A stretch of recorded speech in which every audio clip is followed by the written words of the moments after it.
What's going on, guys? Larry here at Iron Heaven Gym.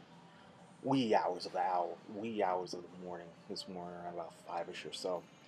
Had to restructure my push training, so it's no longer a pure push session of chest, shoulders, and triceps. We just got in chest and shoulders today. Um, Also, the incline press is not the lead off movement or um, it's the second movement, right? So I started off with some presses with the hammer machine and used a neutral grip, mainly because it just feels real good on my shoulders and on my elbow, right? Disregard the big gut. Kind of been eating well. Ramped up real fast, got to 3 plates and a 10 each side. So this is my first working set. Really pushed it to the envelope as far as I could. I think I got about 6 or so reps.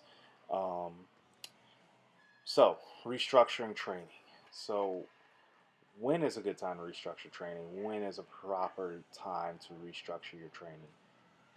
Quite simply, any time that you feel like you are stagnating in a lift.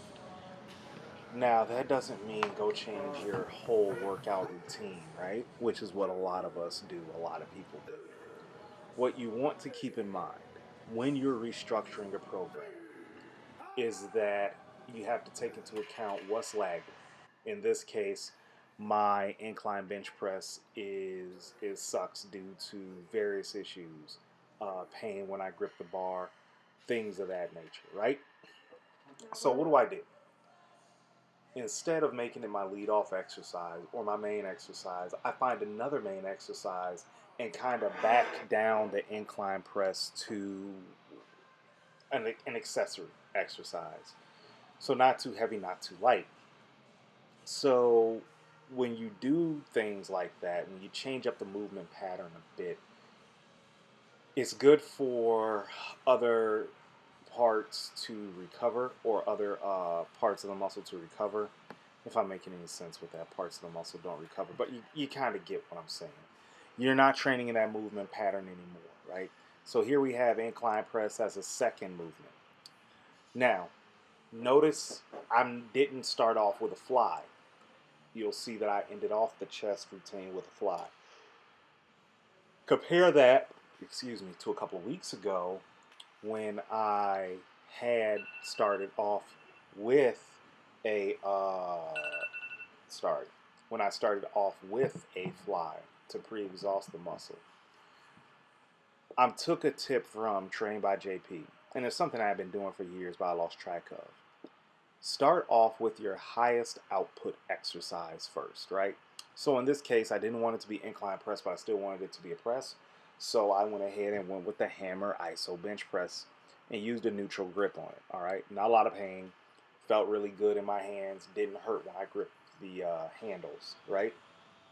Then we worked that heavy. Did a rest pause on the last set, and then from there went ahead and went to incline press. Now 275 was a complete bitch last time I had it in my hands. I managed it for a good 5 reps.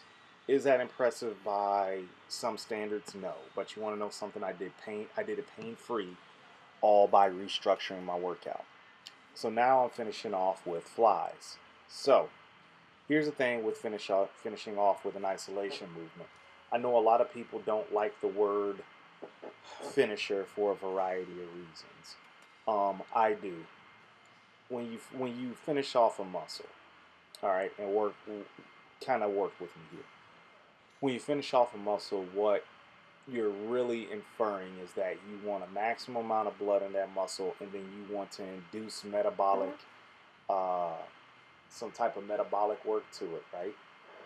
Which is always good to affect fast twitch or slow twitch fibers in the muscle group. Fast twitch, slow twitch. The ones where the burn, they it works with the burn, right? Sorry, I'm not too scientific, and I'm kind of doing this on my break at work and watching the time clock. So you kind of want to do some high rep work and get it in there for all your body parts, not just your bigger body parts. Obviously, your bigger body parts uh, benefit greatly from high rep work. As you can see, I'm doing a drop set here on chest, but don't neglect doing high rep work for your arms. Uh, a coach that I follow on Instagram, whose seminar I went to one year, Coach Eugene Teo, he likes reps up in upwards of 50 for delts. He says low reps really aren't effective for a muscle group like that, and that's something I never really thought of until he brought that up. So when you're doing your metabolic work, don't be afraid to really push that envelope and really get those reps up there. If you're in a caloric deficit, that is asking for trouble. If you're in a surplus, go ahead and pump it out because you got the energy and you're nice and fat, right? So just keep it pushing. Moved on to shoulders, like I said, no triceps. Did another press. Another cue that I'm taking from Trained by JP is that I give myself so many pressing movements on a push day.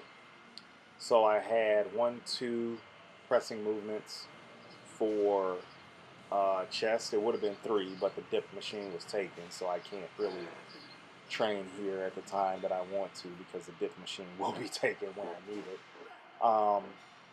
But in any event, I gave myself two push movements for chest and 1 for shoulders. So I had a total of 3 push movements, so it didn't burn me out and leave me hella exhausted like it normally would. I was beat to shit, but don't get me wrong, that was more from my age and me just being old, right? So kicked it off with another exercise, or continued on with another exercise for shoulders. Uh, Dumbbell laterals. Guys, nothing fancy here. Again, we're just really pushing for the reps. Now, I started off with 30s for 15, and then I moved on to 40s for 12, and then I did 50s, oh God, for like 6 to 8. What I want to talk to you about now real fast is keeping, is another Trained by JB concept as well, is keeping your form standardized. So what does he mean by keeping your form standardized? Well, what he's saying is that you want to keep your form the same for all of your main work sets. You don't want any real break in form, and you want to make sure that the form that you're using is keeping all the pressure on the muscle. Get and keep the form standard for your exercises. Keep the pressure on the muscle, and that is the way that you will grow, in addition to keeping the load high. As you can see, that last set of laterals with the dumbbells went kind of shitty. So another 2 work sets here on the cable fly where I hit, or the cable lateral where I hit failure. 2 sets here, and then my delts were done for. So doesn't take a ton. Guys, thanks. I'm just keeping YouTube as a documentation of everything that I do in and out of the gym. Food, training, supplementation, all that. So got a hammy and leg day tomorrow, so tune in, guys. Thanks a lot for watching. God bless.